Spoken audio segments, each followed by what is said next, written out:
fuulduraattis ammas ni faarfanna gara fuulduraattis akka ergamootaa ifa uffannees ammas ni faarfanna.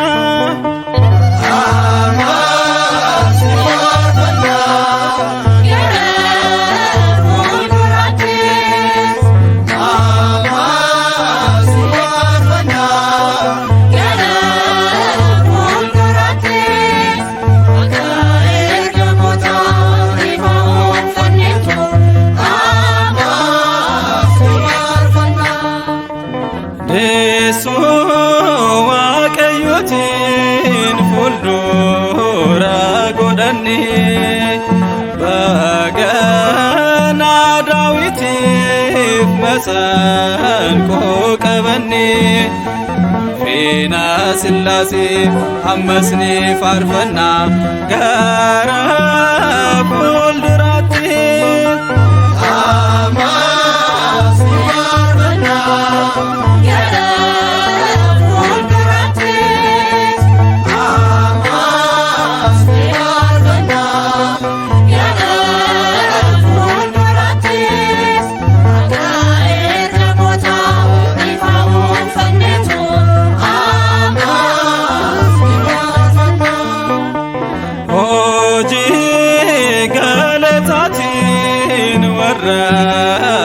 Leenji'aniin faarsaa gammachiisuun waliin faarfachuun iddoon dhagaamne galataan argamne ni burqaa hin hafu laphee keenya keessa ammas ni faarfanna.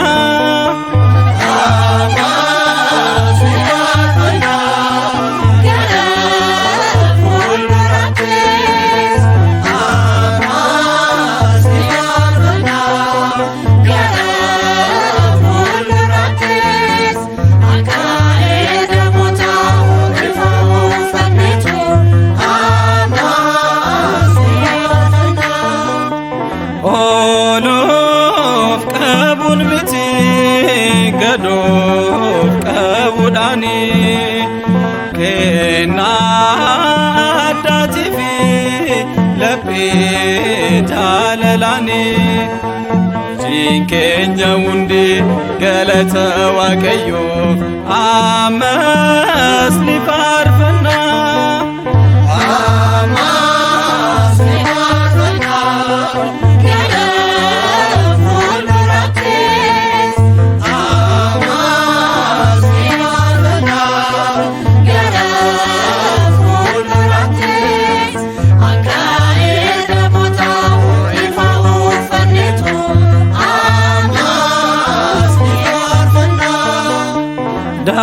Daawit yoo faarfatu qullaa saamu'eeti milkoonni kolbitee galata isaatti Waaqni jaalateera akka faarfatuufi gammachuun afaarsu kan isa dhorku eenyu amma